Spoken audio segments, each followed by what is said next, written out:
সবাইকে আমন্ত্রণ জানাচ্ছি হৃদিতা শেহরিনে। হৃদিতা শেহরিনের নিয়মিত গল্প আড্ডায় আজ শুনবেন জহির রায়হানের উপন্যাস আরেক ফাল্গুন। শুরু হচ্ছে আরেক ফাল্গুন, পর্ব ৮। ভোরে আসার কথা ছিল ওর। ছাইদানের উপর রাখা সিগারেট থেকে শীর্ণ ধোঁয়ার রেখা সাপের মতো এঁকে বেঁকে উঠে বাতাসে মিলিয়ে যাচ্ছে। বিছানা শূন্য, কাউচেও কেউ বসে নেই, তবে বাথরুম থেকে ঝপাঝপ পানির শব্দ পাওয়া যাচ্ছে। বজলে চারপাশে তাকিয়ে টেবিলের ওপর থেকে একটা ম্যাগাজিন তুলে নিয়ে ছবিগুলো দেখতে লাগলো। কিছুক্ষণ পর পানি পড়ার শব্দ বন্ধ হলে তোয়ালে দিয়ে মাথার পানি মুছতে মুছতে বাথরুম থেকে বেরিয়ে এলো মাহমুদ। এই যে, তুমি এসে গেছো তাহলে, ও হেসে বলল। ওই পত্রিকার নিচেই বোধহয় সিগারেটের প্যাকেটটা আছে, নিয়ে ধরাও না একটা। বজলে শুধালো, শাহানাকে দেখছি না, কোথায়ও? চুলে তেল মাখছিল মাহমুদ। মুখ না ঘুরিয়ে বলল, আর বলো না, ওর সঙ্গে কাল রাতে একটা বিশ্রী রকমের ঝগড়া হয়ে গেছে। হঠাৎ? না, ঠিক হঠাৎ নয়, কদিন ধরে সম্পর্কটা বড় ভালো যাচ্ছিল না। ক্ষণিক বিরক্তি নিয়ে মাহমুদ আবার বলল, তুমি তো জানোই, ওর কোনো ব্যাপারে কোনোদিন কোনো কার্পণ্য করিনি আমি। যখন যা চেয়েছে তাই দিয়েছি। কিন্তু কি জানো, মেয়েটা এক নম্বরের নিমকহারাম, বড় নির্লজ্জ। আর যাকগে, ওসব কথা শুনে তোমার কাজ নেই। থেমে আবার কিছু একটা বলতে যাচ্ছিল মাহমুদ। বজলে বাধা দিয়ে বলল, কিন্তু সে গেলটা কোথায়? মাহমুদ ক্ষণকাল চুপ করে থেকে বলল, চলে গেছে। ভোরে উঠে ওর মালপত্র নিয়ে বুঝলে একটা কথাও না বলে চলে গেছে।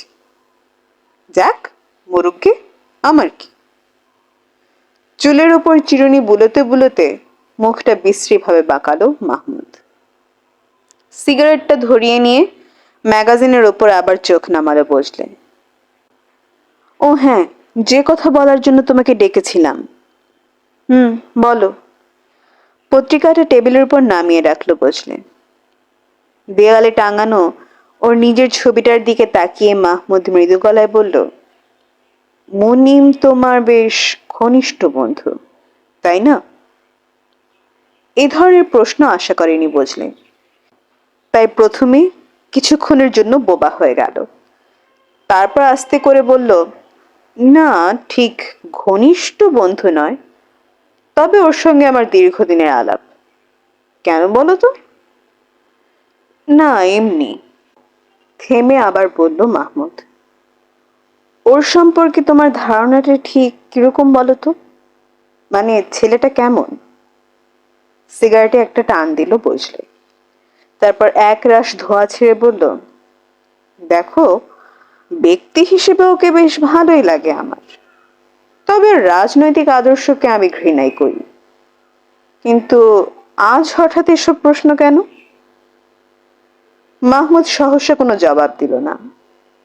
তারপর যখন সবকিছু খুলে বলল, তখন আর কোনো কিছুই অস্পষ্ট রইল না বজলের কাছে।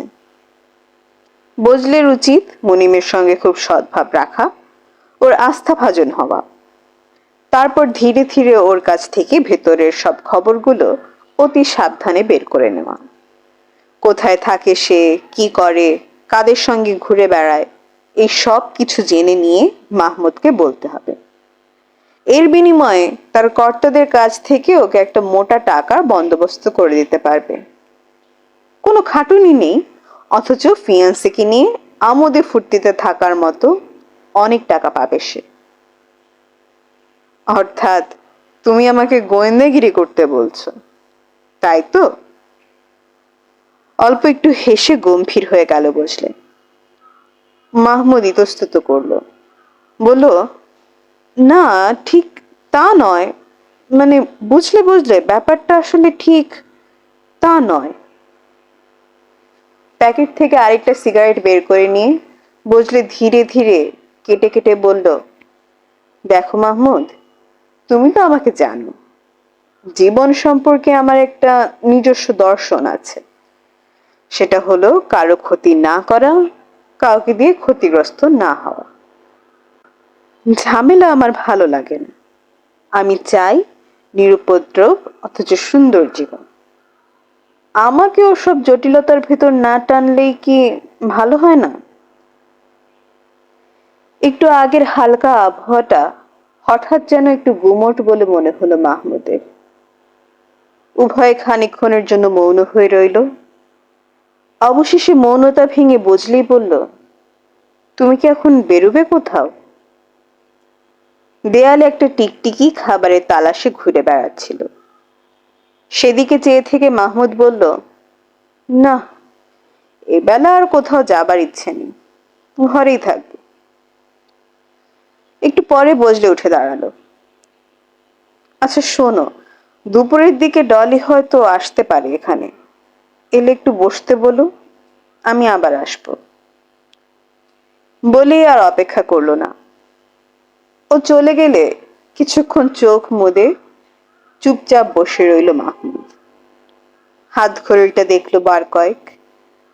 9টা বাজতে এখনো মিনিট কয়েক বাকি। এতক্ষণে তো এসে যাবার কথা। মাহমুদ বিড়বিড় করে বলল, এখনো এলো না যে? উঠে কিছুক্ষণ ঘরের মধ্যে পায়চারি করলো সে। জানালায় গিয়ে রাস্তার দিকে তাকিয়ে রইল। হঠাৎ সিঁড়িতে পায়ের শব্দ পেতেই শিকারী কুকুরের মতো কান জোড়া খাড়া হয়ে গেল ওর। হ্যাঁ, এই ঠিক তারই পায়ের শব্দ। মুখখানা প্রসন্ন হাসিতে ভরে উঠল ওর। আর একটু পরেই পর্দার ফাঁক দিয়ে তার চেহারা দেখা গেল। মাহমুদ মৃদু হেসে বলল, এসো। চারপাশে এক পলক তাকিয়ে নিয়ে ভেতরে এসে কৌচির উপর বসল সবুর। মাহমুদ উৎকণ্ঠা নিয়ে বলল, এত দেরি হলো যে? আর বলবেন না। সবুর একটা ক্লান্তির হাই তুলল। কয়েকটা ছেলে অ্যারেস্ট হয়েছে। ওদের নিয়ে ছেলেদের মধ্যে ভীষণ উত্তেজনার সৃষ্টি হয়েছে, তাই আসতে দেরি হয়ে গেল বলে আরেকবার চারিপাশে তাকিয়ে দেখল সে। মাহমুদ সিগারেটের প্যাকেটটা ওর দিকে এগিয়ে দিয়ে বলল, তারপর বলো, কি খবর? সবুর মৃদু হেসে বলল, গতকাল যে রিপোর্টটা পাঠিয়েছিলাম পেয়েছেন তো? মাহমুদ মাথাটা সামনে একটু ঝুঁকিয়ে বলল, হ্যাঁ পেয়েছি। সবুর বলল, আমাকে এক্ষুনি আবার ফিরে যেতে হবে হলে। আজকের রিপোর্টটা বিকেলে পাঠিয়ে দেব। তা আমাকে কেন ডেকেছিলেন সেটা বলুন তো। ও হ্যাঁ, তোমাকে ডেকেছিলাম। হ্যাঁ শোনো, একটু সাবধানে থেকো, আর তোমার রিপোর্টগুলো খুব ভাষা ভাষা হয়ে যাচ্ছে। একটু বেশি ইনফরমেশন দেওয়ার চেষ্টা করো তো। সবুর আহত হলো। কেন, ইনফরমেশন কি আমি কম দিই? আরে না না, সে কথা বলছি না। শব্দ করে হেসে পরিবেশটা হালকা করে দিতে চাইল মাহমুদ। বলল, আরো একটু ইনফরমেশন থাকা দরকার, মানে বুঝলে কি না, ওইটাই বলছিলাম আর কি। বেশ, ভবিষ্যতে তাই চেষ্টা করব। সবুর উঠে দাঁড়ালো। দরজার কাছে গিয়েও আবার ফিরে এলো সে। মাহমুদ জিজ্ঞাসু চোখে তাকিয়ে বলল, কি হলো? সবুর বলল, আমার এ মাসের বিলটা কিন্তু এখনো পাইনি। ও হ্যাঁ, তোমার বিল সেখানে তৈরি হয়ে আছে, 2-1 দিনের মধ্যেই পেয়ে যাবে। একটা সিগারেট ধরিয়ে নিয়ে টেবিলের উপর রাখা ম্যাগাজিনটার পাতা উল্টাতে লাগলো। সবুরের পায়ের শব্দটা একটু পরে ধীরে ধীরে মিলিয়ে গেল সিঁড়ির ওপর।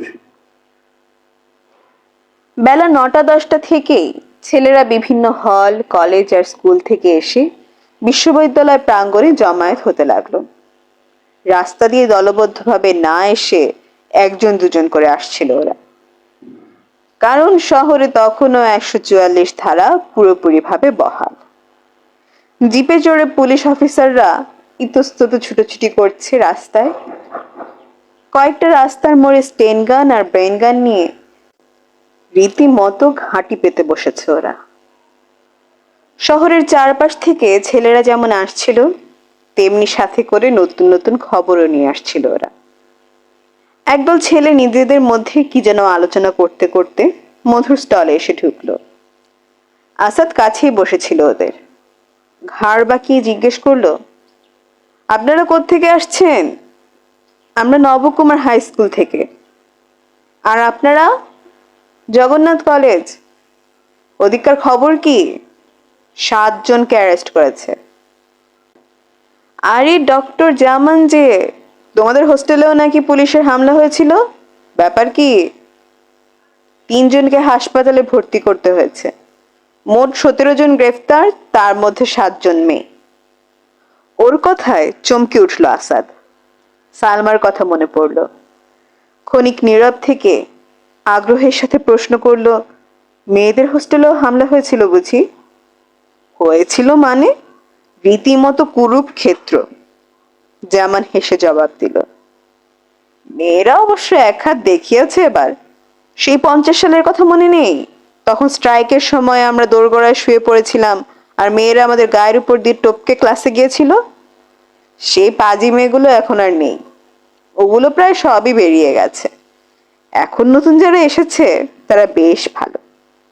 জামান থামল। আসাদ ভাবছিল সালমা গ্রেফতার হয়েছে কিনা জিজ্ঞেস করবে, কিন্তু কি ভেবে প্রশ্নটা করলো না সে। পাশের টেবিলে তখন খাওয়া দাওয়া নিয়ে ব্যস্ত হয়ে পড়েছিল আরেক দল ছেলে। একজন ডাকলো, ও বলাই, এদিকে এসো, এদিকে 2 কাপ চা দাও তো মধুদা। খাবার আছে কিছু? যা আছে নিয়ে এসো, ভালো করে খেয়ে নি, যদি অ্যারেস্ট হয়ে যায় তো খিদেই মরবো। কি ব্যাপার, একটা সন্দেশ চেয়ে চেয়ে হয়রান হয়ে গেলাম, এখনই আবার কালো পতাকা তুলতে যেতে হবে। কই রে বলাই, একটা সন্দেশ কি দিবি জলদি করে? বেটা অপদার্থ, তাড়াতাড়ি কর। মুনিমকে এদিকে আসতে দেখে আসাদ উঠে দাঁড়ালো। মুনিমের হাতে 2টো কালো পতাকা আর 1 বান্ডিল কালো ব্যাজ। বান্ডিলটা টেবিলের উপর নামিয়ে রেখে মুনিম বলল, আর দেরি করে কি লাভ? ছেলেরা প্রায় সব এসেই গেছে, এখন কালো পতাকাটা তুলেই দেই। কি বলো আসাদ? আসাদ কোনো জবাব দেওয়ার আগেই বাইরে থেকে কে একজন চিৎকার করে ডাকলো, মুনিম ভাই আসুন তো, আর কত দেরি? পাশ থেকে রাহাত বলল, দাঁড়ান মুনিম ভাই, একটু দাঁড়ান, 1 কাপ চা খেয়ে নিন। সবুর দাঁড়িয়েছিল একটু দূরে। ওর কথা শুনে সে জ্বলে উঠল ভীষণ ভাবে। তোমাদের শুধু খাওয়া আর খাওয়া, কেন একদিন না খেলে কি চলছে না? তোমার চলতে পারে, আমার চলে না। রাহাত রেগে উঠল। মুনিম বলল, হয়েছে হয়েছে, তোমরা এখন ঝগড়া বাঁধিও না তো। কালো পতাকা তুলতে কারা কারা যাবে এসো আমার সঙ্গে। কয়েকজন ছেলেকে নিয়ে বিশ্ববিদ্যালয় ভবনের সিঁড়ি বেয়ে একটু পরেই উপরে উঠে গেল মুনিম। নিচে মধুর স্টলের দক্ষিণ পশ্চিম কোণে সংঘবদ্ধ হলো বাকি ছেলেরা। সংখ্যায় হয়তো 400-500 হবে ওরা। বয়সের তারতম্যটা সহজেই চোখে পড়ে। কারো বয়স 16-17 বেশি হবে না, কারো 24 পেরিয়ে গেছে। কারো গায়ের রং কালো, কারো গৌরবর্ণ, কারো পরনে পায়জামা তো কারো প্যান্ট, কিন্তু সংকল্পে সকলেই এক। একটু পরেই মুনিম আর তার সাথীদের ছাদের উপর দেখা গেল। ওরা কালো পতাকা তুলছে। পূবালী সূর্যের সোনালি আভায় চিকচিক করছে ওদের চোখ মুখ। কালো পতাকাটা উড়ছে আর স্লোগানের শব্দে ফেটে পড়ছে বিশ্ববিদ্যালয় প্রাঙ্গণ। ষাঁড় বেঁধে কয়েকটা পুলিশের গাড়ি এসে থামলো অদূরে, বিশ্ববিদ্যালয় গেটের সামনে গাছের ছায়ায়।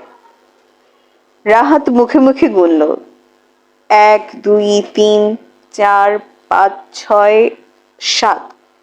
7 গাড়ি পুলিশ এসেছে, দেখেছিস? সবুর ঠোঁট পাকালো। এতেই ঘাবড়ে গেল বুঝি? সব পিঁপড়ে, একেবারে কাপুরুষের দল। খবরদার, মুখ সামলে কথা বলো বলছি, নইলে। রাহাত খুশি বাগিয়ে উঠেছিল। দৌড়ে এসে ওর হাতটা চেপে ধরলো আসাদ। এ কি, কি করছোটা কি তোমরা এখন এরকম সময়? ছি! ঘৃণায় দেহটা রিড়ি করে উঠল ওর। ওদের দিকে কিছু কালো ব্যাজ আর আলপিন এগিয়ে দিয়ে বলল, নাও ধরো, কালো ব্যাজগুলো পরাও সবাইকে, আর তোমরাও পরো। ছেলেরা তখন চারিদিকে ছড়িয়ে পড়েছে। ইতস্তত দল বেঁধে আলাপ আলোচনায় ব্যস্ত। কেউ আলোচনা করছে পুলিশ নিয়ে, কেউ ভাবছে যারা জেলে গেছে তাদের কথা। কয়েকটা ছেলে ঘুরে ঘুরে এদের মধ্যেই কালো ব্যাজ পরাচ্ছিল, কারো শার্টের পকেটে, কারো কাঁধের উপর। আসাদ এগিয়ে গেল তাদের দিকে। আপনারা অমন ঘুর ঘুর করছেন কেন? সবাই এক জায়গায় জমায়েত হন, ওদেরকে ডাকুন তো। তারপর সে নিজেই ডাক দিল, ভাই সব। তার ডাকে ছেলেরা এসে ধীরে ধীরে সংঘবদ্ধ হতে লাগলো আমগাছ তলায়। মেয়েরাও এসে পৌঁছেছে এতক্ষণে। 12 জন মেয়ে, পরনে সবার কালো পাড় দেওয়া সাদা শাড়ি, চোখে মুখে সবার আনন্দের উজ্জ্বল দীপ্তি। রাহাত বলল, আপনাদের আর সবাই কোথায়? নীলা বলল, ওরা আসবে না। কেন? ওদের নাকি ভয় করে। আম গাছতলায় ছেলেদের পাশে ওর সাথীদের বসিয়ে রেখে নীলা সোজা মুনিমের কাছে এলো। কই, আমাদের ব্যাজ দিন, আমরা এখনো ব্যাজ পাইনি। আমার কাছে তো নেই, আসাদের কাছে বোধ হয়, ওই তো ওই দিকে। হাত দিয়ে ওদূরে দাঁড়ানো আসাদকে দেখিয়ে দিল সে। পুলিশ অফিসাররা তখন গেটের সামনে দাঁড়িয়ে প্রক্টরের সঙ্গে কি যেন আলাপ আলোচনা করছিল। ছেলেরা ওদের দিকে তাকিয়ে আলাপ করছিল। তুমি কি মনে করো পুলিশেরা ভেতরে আসবে? আসবে মানে? দেখছো না, ভেতরে আসার জন্যই তো প্রস্তুত হচ্ছে। হলেই হলো নাকি? আমরা ওদের ভেতরে আসতে দেব না। আমরা এখানে শুয়ে পড়বো, তবু ঢুকতে দেব না। জান দিয়ে দেব তবু। আহ, আপনারা থামুন তো, এত উত্তেজিত হলে হয়? একটু চুপ করুন।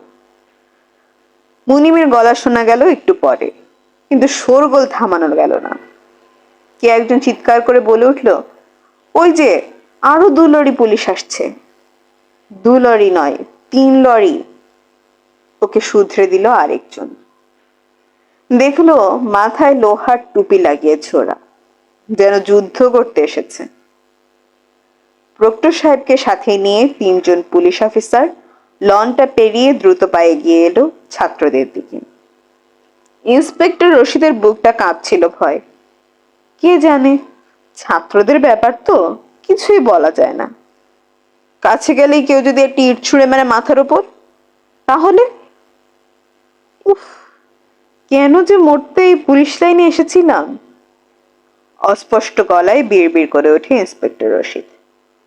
পাশ থেকে কেউ খান জিজ্ঞেস করেন, কি বললেন? বড় সাহেবের প্রশ্নে রীতিমতো অপ্রস্তুত হয়ে যায় রশিদ। সামলে নিয়ে বললে, না না, ও কিছু না স্যার। বলছিলাম কি, এই ছেলেগুলো বড় বেশি বেড়ে গেছে স্যার, এদের আচ্ছা করে ঠ্যাঙানো উচিত।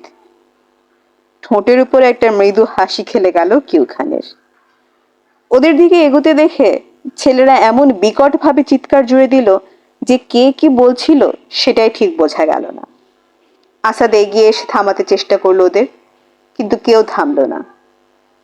ইন্সপেক্টর রশিদ বার কয়েক ইতস্তত করে বলল, আমাদের কথাটা আপনারা একটু শুনবেন কি? আপনাদের কোনো কথা আমরা শুনতে চাই না, এখান থেকে চলে যান। এটা কি পুলিশ ব্যারাক নাকি? এটা বিশ্ববিদ্যালয়। কে ঢুকতে দিয়েছে এখানে আপনাদের? বেরিয়ে যান, বেরিয়ে যান বলছি। রেগে চোখ মুখ লাল হয়ে গেল কিউ খানে। বার কয়েক দাঁতে দাঁত ঘষলেন তিনি। তারপর ইশারায় সাথীদের ফিরে আসতে বলে নিজেও ফিরে যাবার জন্য পা বাড়ালেন। কপালে তার ভাবনার ঘন রেখা। কি করা যেতে পারে এখন? এদিকে ছেলেরা তখন উত্তেজনায় ফেটে পড়েছে। ওদের কিছু দিয়ে এদিকে আসতে দেব না আমরা। না মুনিম ভাই, আপনি না বললে কি হবে? আমরা সবাই ওদের বাধা দেবই। ইট মেরে ওদের মাথা ফাটিয়ে দেব। সবার গলা ছাপিয়ে সবুরের গলা শোনা গেল, ভাই সব, তোমরা ইট জোগাড় করো, আমরা জান দেব তবু মাথা নোয়াবো না, বীরের মতো লড়বো। ওর কথাটা শেষ হতে না হতেই একজন চিৎকার করে উঠল, পুলিশ! আরেকজন বলল, পালাও পালাও। অদূরেই শখানেক পুলিশ অর্ধবৃত্তাকারে ছুটে আসছে ছাত্রদের দিকে, মাথায় ওদের হেলমেট, হাতে একটা করে লাঠি। লোহার নাল লাগানো বুটজুতো দিয়ে শ্যামল দুর্বা ঘাসগুলো মারিয়ে ছুটে আসছিল ওরা, ছুটে আসছিল বন্য হিংস্রতা নিয়ে। এরই মাঝে আরেকটা কণ্ঠ শোনা গেল, ভাই সব, পালিও না, রুখে দাঁড়াও। সে কণ্ঠস্বর আসাদের, কিন্তু তার কণ্ঠস্বর চাপা পড়ে গেল চারিদিকের উন্মত্ত কোলাহলে। ভাইয়েরা পালিও না, সমস্ত গলা ফাটিয়ে চিৎকার করে উঠল আসাদ। সামনে তাকিয়ে দেখলো পুলিশগুলো প্রায় গায়ের উপর এসে পড়েছে তার, পেছনে একটা ছেলেও দাঁড়িয়ে নেই, সকলে পালাচ্ছে। শুধু 5টি মেয়ে ভয়ার্থ চোখ মেলে বসে আছে ওর পেছনে, আম গাছতলায়। ভাই সব, শেষবারের মতো ডাকতে চেষ্টা করলো আসাদ, কিন্তু পরক্ষণে একটা লাঠি এসে পড়লো ওর কোমরের ওপর, আরো একটা আঘাত। টাল সামলাতে না পেরে পড়ে যাচ্ছিল আসাদ। পাশ থেকে কে যেন গম্ভীর গলায় বলল, অ্যারেস্ট হিম।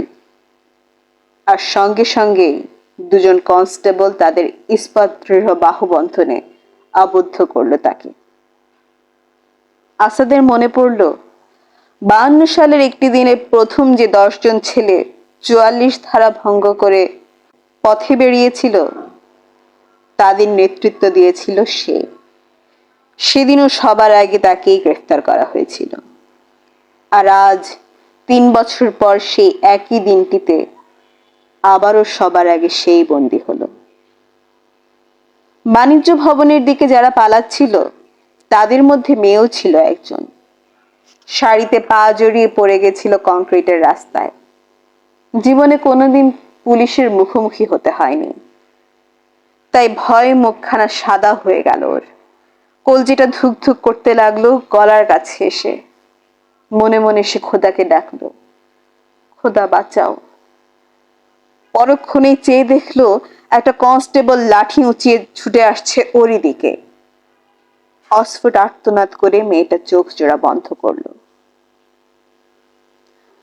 পুলিশ ভ্যানে উঠে দাঁড়াতে আসাদ পেছনে তাকিয়ে দেখলো আমগাছ তলায় বসে থাকা সেই 5টি মেয়েকে গ্রেফতার করে নিয়ে আসা হচ্ছে এদিকে। নীলা আছে, রানু আছে, রোকেও আছে ওদের দলে। ওরা হাত তুলে অভিবাদন জানালো ওকে, তারপর এগিয়ে গেল আরেকটা পুলিশ ভ্যানের দিকে। ওদের দিক থেকে চোখ জোড়া সরিয়ে আনতে আসাদ চমকে উঠল। রাহাতও গ্রেফতার হয়েছে। কপাল চুইয়ে দর দর করে রক্ত ঝরছে ওর, সাদা জামাটা ভিজে লাল হয়ে গেছে রক্তে। কাছে আসতেই 2 হাতে ওকে বুকের ভেতর জড়িয়ে নিল আসাদ।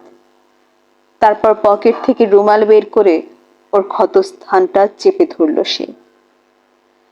মেয়েরা তখন পাশের ভ্যান থেকে স্লোগান দিচ্ছিল, বরকতের খুন ভুলবো না, শহীদের খুন ভুলবো না।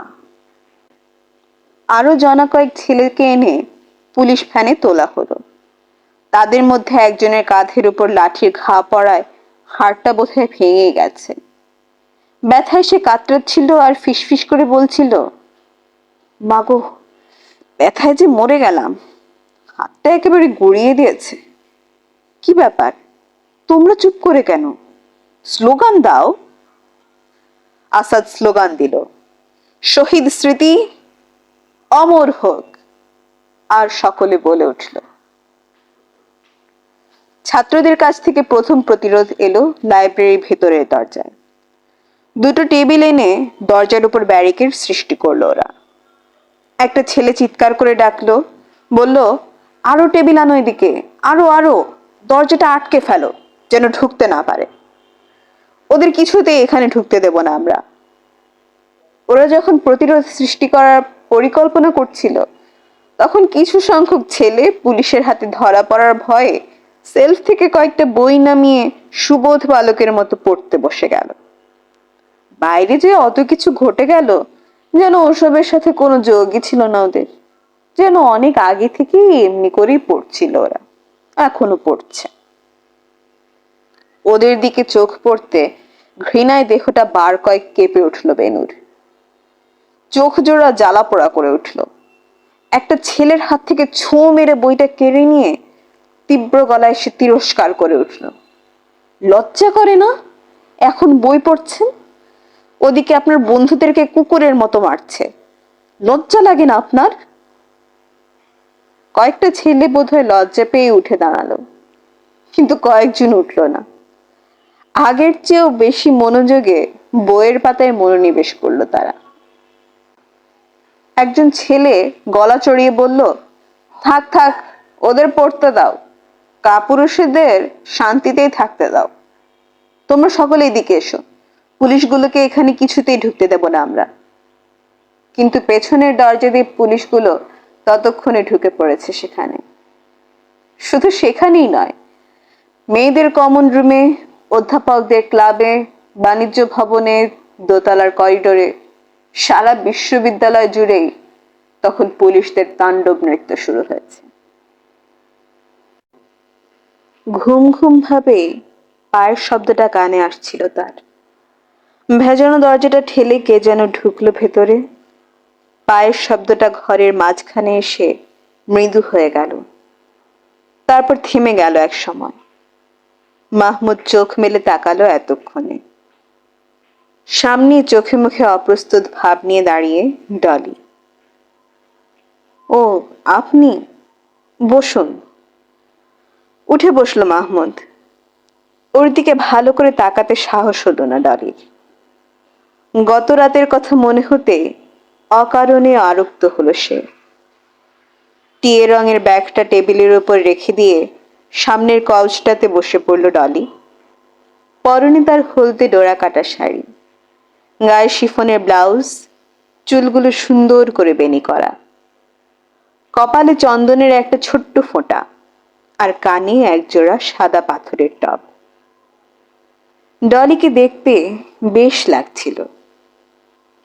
বার কয়েক ইতস্তত করে ওর দিকে না তাকিয়ে ডলি জিজ্ঞেস করলো, বজলের আসবার কথা ছিল, ও কি এসেছিল এখানে?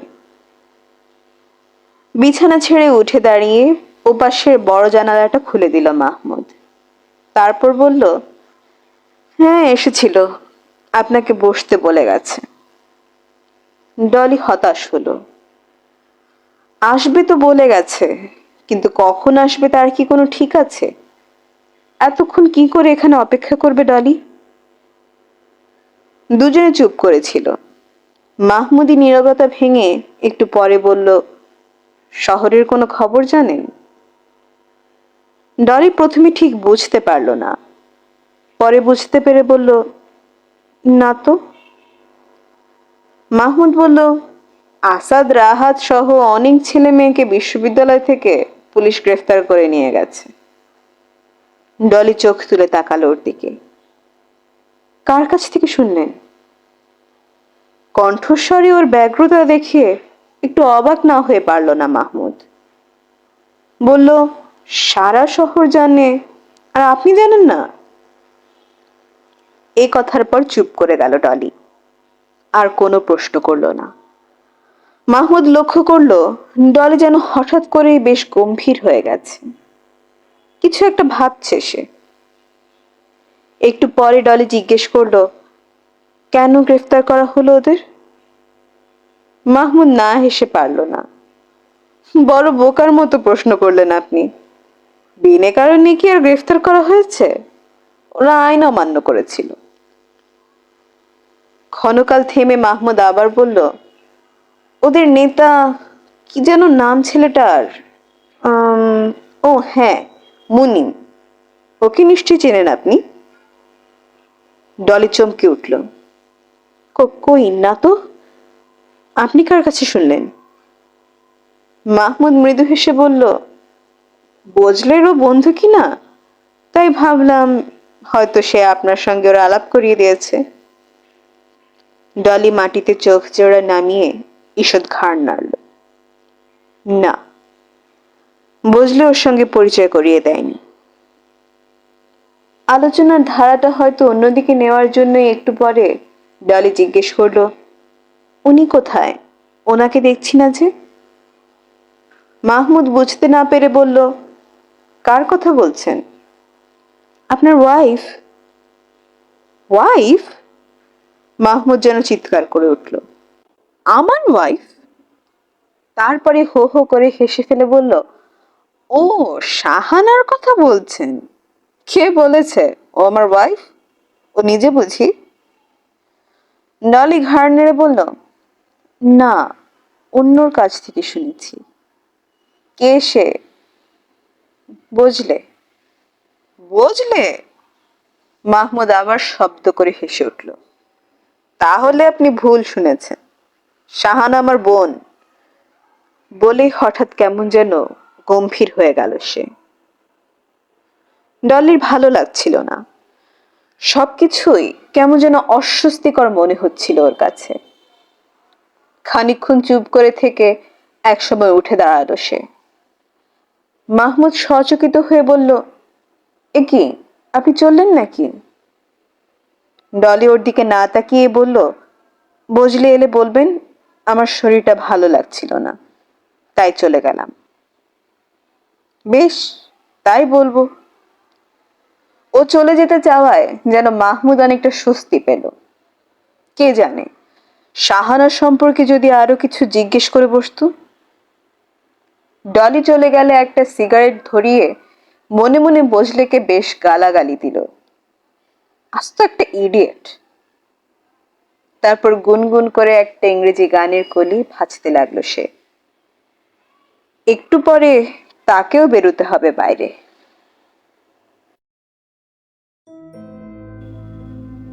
শুনছিলেন জহির রায়হানের কালজয়ী উপন্যাস আরেক ফাল্গুন। আজকের জন্য এ পর্যন্তই। দেখা হচ্ছে পরবর্তী পর্বে। সে পর্যন্ত ভালো থাকবেন, সুস্থ থাকবেন এবং হৃদিতা শেহরিনের সাথেই থাকবেন।